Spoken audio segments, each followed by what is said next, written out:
एक नेक बंदे ने अल्लाह ताला की जियारत के लिए 40 दिन का चिल्ला काटने का फैसला किया। वह मुकम्मल यकसुई के साथ इबादत में मसरूफ हो गया। दिन में रोजा रखता और रात भर क़याम करता।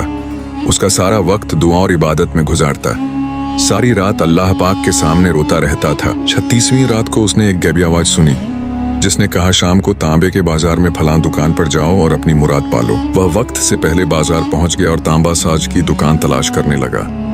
वह बहुत बेचैन और बेताब था। तब उसने एक बूढ़ी औरत को देखा जो तांबे की देगची लिए हर दुकान पर जा रही थी और उसे बेचने की कोशिश कर रही थी।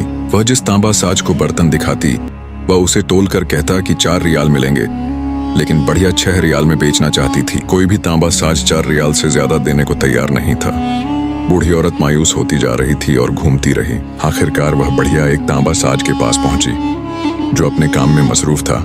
ये वही दुकान थी जिसका इल्हाम हुआ था। बढ़िया ने कहा, मैं ये बर्तन 6 रियाल में बेचना चाहती हूँ, क्या आप 6 रियाल देंगे? तांबा साज ने पूछा, सिर्फ 6 रियाल क्यों? बढ़िया ने दिल खोल कर बताया, मेरा बेटा बीमार है, हकीम ने नुस्खा लिखा है जिसकी कीमत 6 रियाल है, मेरे पास और कुछ नहीं। तांबा साज ने बर्तन उठाकर गौर से देखा और कहा, माँ ये बर्तन बहुत उम्दा और कीमती है, मैं 25 रियाल दूंगा।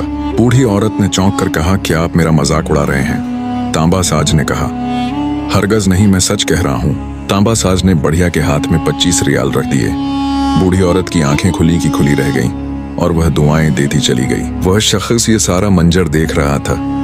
जब बढ़िया चली गई तो वह तांबा साज के पास गया और हैरत से पूछने लगा। उसने कहा, चाचा लगता है आपको कारोबार नहीं आता, सबने 4 रियाल कहे थे और आपने 25 रियाल दे दिए। तांबा साज ने काम रोक कर कहा, बेटा मैंने बर्तन नहीं खरीदा, मैंने उसके बच्चे का नुस्खा खरीदा है, उसके बच्चे की देखभाल खरीदी है। मैंने उसे 1 हफ्ते के खर्चे दिए हैं ताकि उसे अपना सामान बेचना न पड़े। मैंने एक माँ की दुआ खरीदी है। वह शख्स खामोश खड़ा उस तांबा साज को देखता रहा। उसकी सारी इबादत इस एक अमल के सामने हींच लगने लगी।